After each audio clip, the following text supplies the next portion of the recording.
Welcome back. Today we are going to see definition of basis. So basis means actually if you are having certain vector space, then that vector space has a basis. Okay, so when we are talking about basis, it means it is of a vector space. So let us go for the definition. Let V be a vector space, then a subset B of V. Now note, once we are talking about basis of V, so basis of V is nothing but one set only, but it is a subset of V. So this is an important thing to note.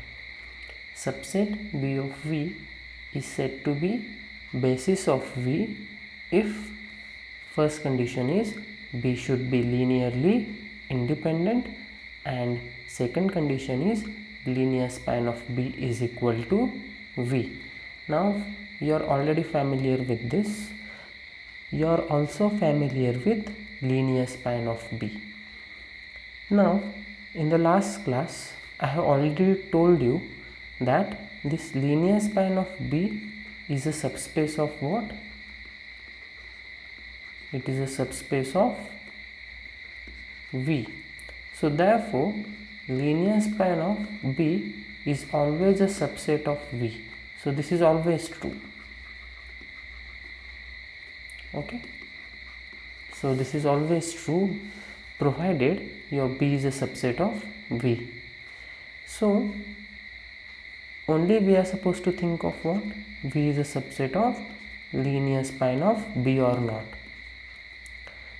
Once this is happening, then this condition will hold, that is linear span of B is equal to V, because we already know when are two sets equal? Two sets are equal if and only if C is a subset of D and what? D is a subset of C. So in order to show linear span of B is equal to V, we simply show V is a subset of linear span of B. But what do you mean by showing V is a subset of linear span of B? It means every element of V should be present in linear span of B. But in other words, you can say that every V belonging to V can be expressed as a linear combination of elements of B. Why? Because if your B is suppose somewhat like this, V1, V2 up to Vn, then what will be your linear span of B? Your linear span of B will be, just a minute, yes, linear span of B will be alpha 1 V1 plus so on up to alpha n Vn, such that this alpha 1 and so on up to alpha n belongs to what? R. So in order to show V is a subset of linear span of B, we will take one element of V and we will try to show that it is present in linear span of B. So when will be this V present in linear span of B? If we are able to write V as, see, elements of linear span of B look like this. So V will be in linear span of B if we can write V as some beta 1 V1 plus so on plus beta n Vn, and this is nothing but what? This means linear combination of V1 V2 up to Vn. So actually over here we have to express V as a linear combination of V1 V2 up to Vn, but V1 V2 up to Vn are nothing but elements of B, right? So therefore this statement, so therefore in order to show this second condition, we are going to show that every V belonging to V can be expressed as linear combination of elements of B. So this is about the definition. Now we will move towards some examples. So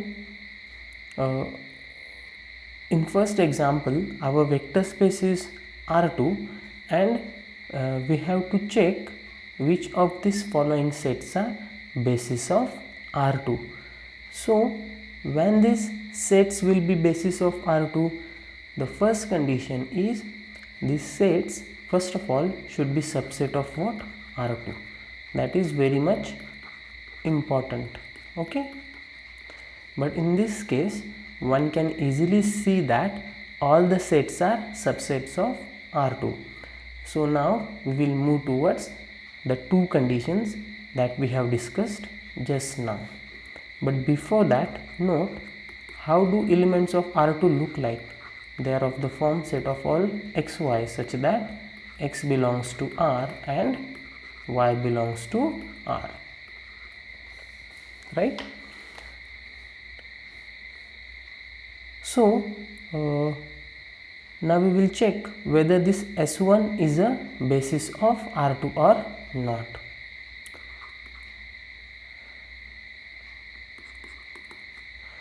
Now see here, the first condition is we have to check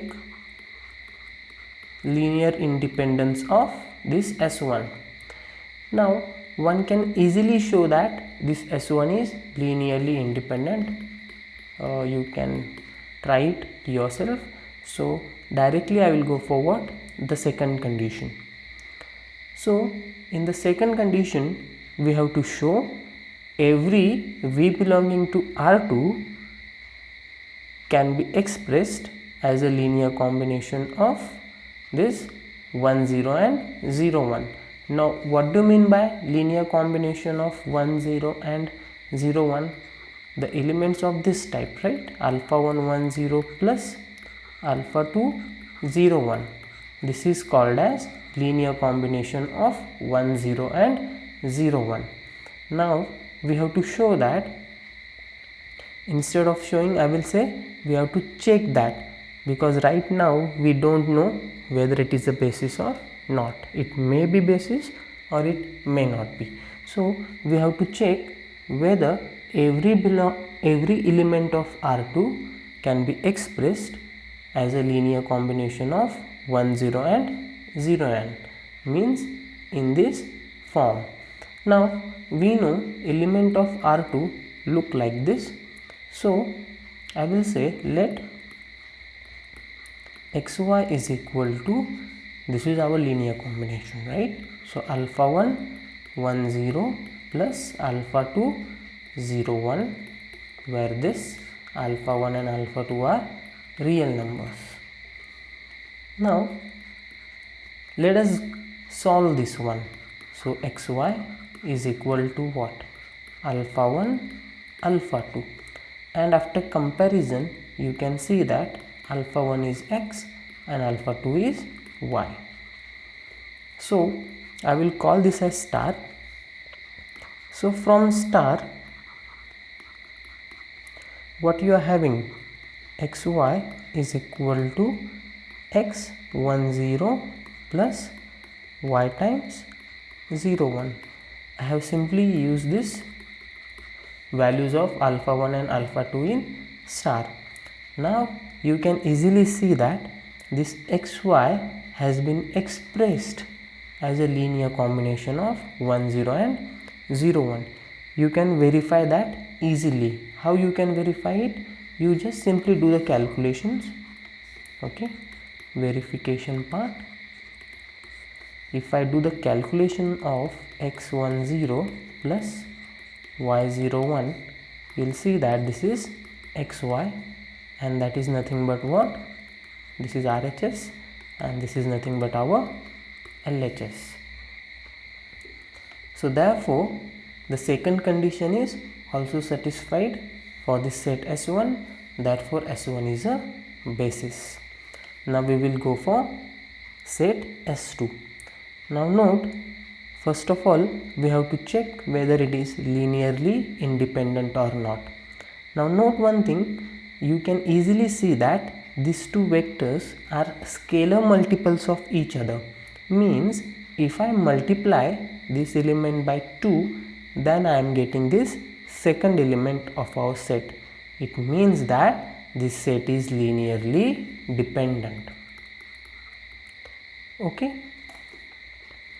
So therefore this is not a basis since first condition itself fails. Now we will check whether this S3 is basis of R2 or not. So our S3 was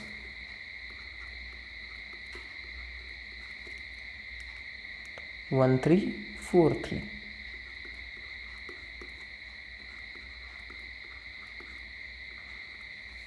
Okay, so first of all we will check whether this S3 is linearly independent or not.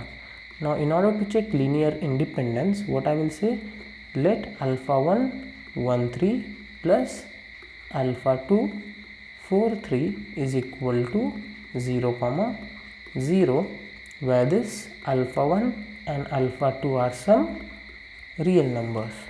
So after solving it,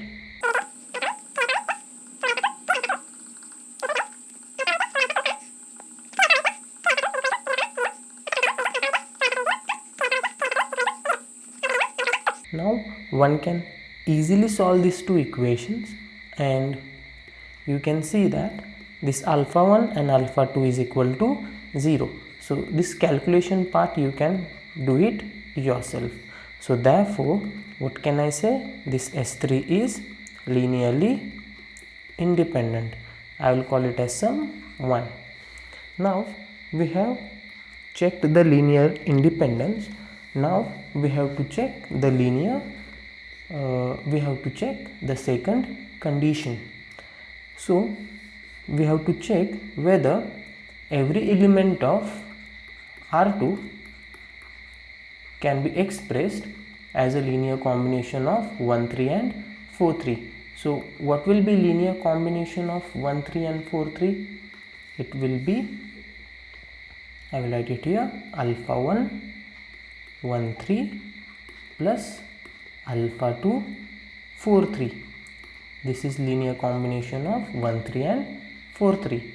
So we have to check whether every element of R2 can be written in this form, right?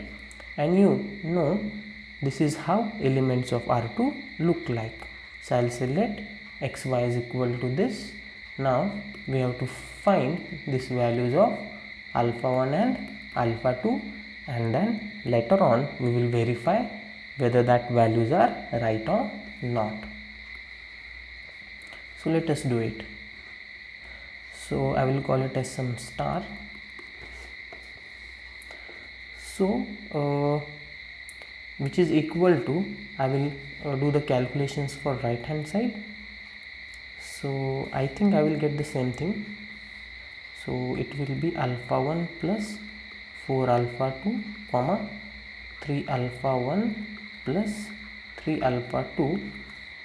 Therefore what we are having, this xy is equal to alpha 1 plus 4 alpha 2 comma 3 alpha 1 plus 3 alpha 2.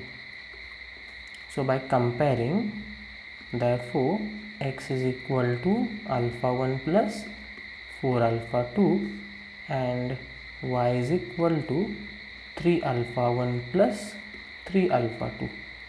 Now we have to solve this system for the values of alpha 1 and alpha 2.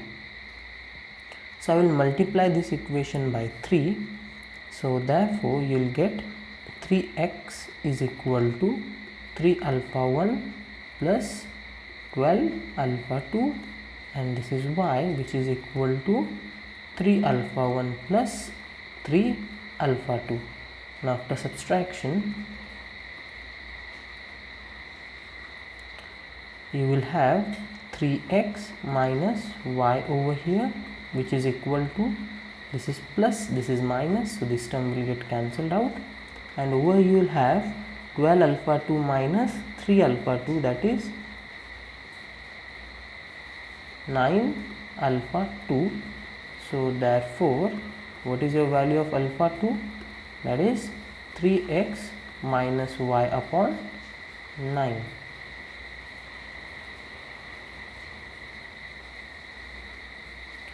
Now let us find the value of alpha 1. So in order to find alpha 1, I will put this value of alpha 2 in this equation. I will call it as 3. So from 3 we are having this equation. So after putting the value of alpha 2, we will get this. Therefore our alpha 1 will be x minus 4 3x minus y upon 9, which is further equal to x. If you take the LCM, so it will be 9x minus this 12x plus 4y upon 9, which is further equal to minus 3x plus 4y upon 9. So this is your value of alpha 1. Now verification part is left. So let us verify RHS of equation star, that is alpha 1 1 3 plus alpha 2 4 3. So which is equal to, so put the values, minus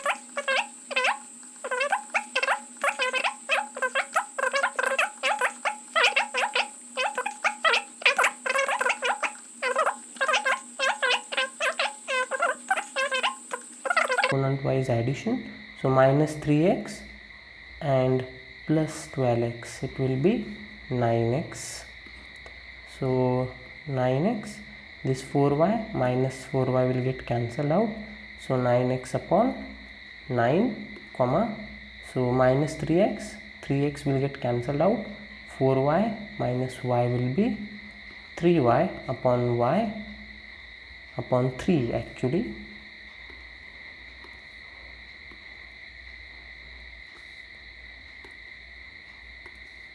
So upon 3, and which is equal to what? X comma y, and that is our LHS.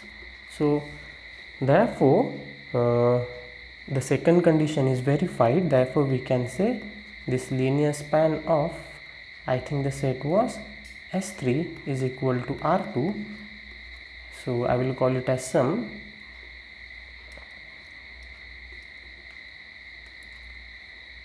this is 1, right? So 3, I will call it as sum 4. Therefore from 1 and 4 we can say that S3 is a, never say the, okay? Remember, always say a. S3 is a basis of R2, because basis is what? Not unique. So therefore you should never say the, you should say a only.